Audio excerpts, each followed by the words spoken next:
welcome to my cooking vlog. Ayan guys, may simple tips na naman ako sa inyo na napakasimpleng ulam.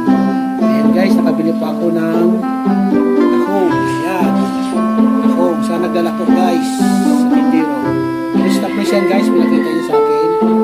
Siyempre dyan guys, yung kanyang ingredients. Ayan, mayroon na para tumingin dyan. Ito yung sibuyas, luya, sayuti, bawang, at siling dahon.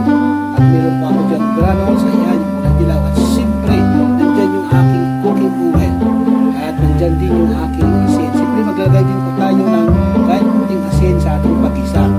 Huwag nating damihan kasi alam ninyo, pag dinamihan natin, maalat kasi yung ating utensils ay maalat din. May timpla na, kaya alalay lang tayo sa asin.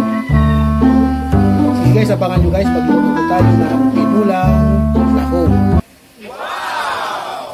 At siyempre guys, nagpakulo po ako ng aking cooking oil para makapag-gisa na tayo. At siyempre bago ako mag-gisa, magpakilala muna ako sa inyo. Ako po ay si Tikal Amugid. Kaya follow niyo po ako sa aking YouTube account, Tikal Amugid. Sino natin guys sa bawang.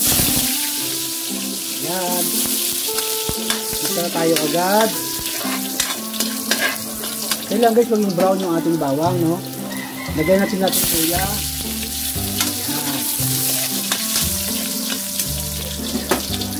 Lagyan natin ang ating sibuyas.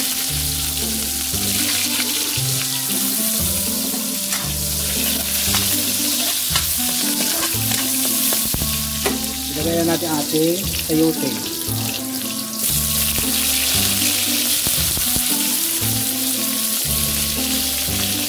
Kaya ginisa ko sayote yan guys. Ito yung ating green shell ay napakaisilamay ng buhay. Isang kulo lang luto na. Kaya para mapasabay ang ating gulay, bilis ako ito dyan. Siyempre, magagay tayo ng kunting asin. Ayan, puting-buti lang guys ha, nakita nyo. Kaya lagay na natin yung ating granule. Ayan. Kunti lang din yan guys. 1 kilo, joke lang. Ito natin.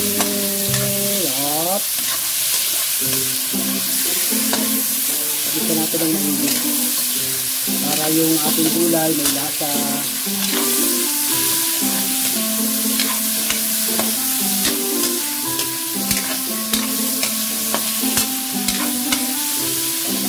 Saka siyempre lagay natin yung ating tahong.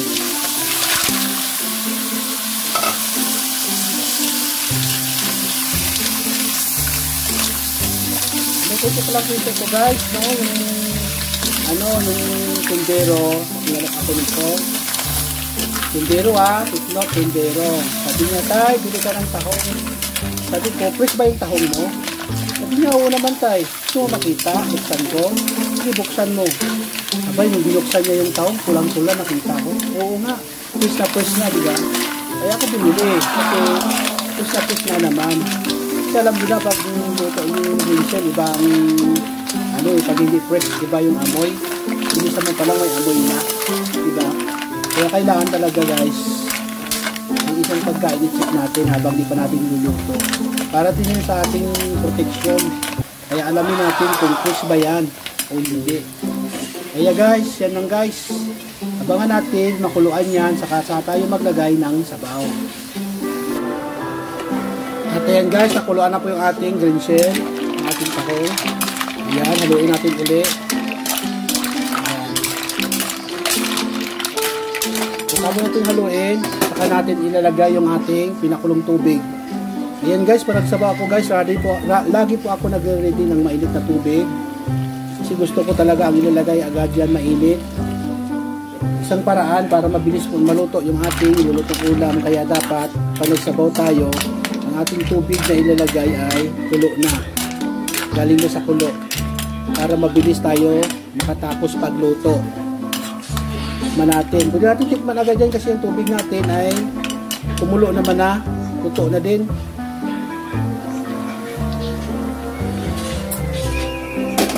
O, diba?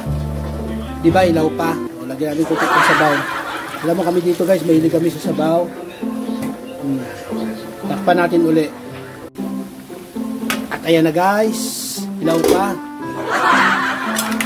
Yan. Ito na yung ating sayuting gulay at saka yung ating simpleng tahong.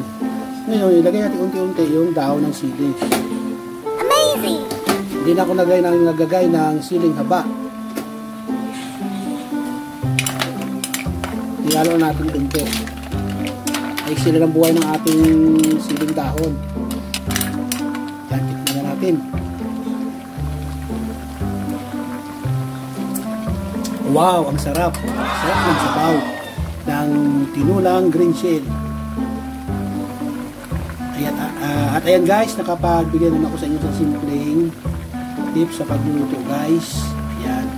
At huwag niyo kalimutan mag-follow sa aking YouTube channel, Pikad Amugid. Maraming salamat po.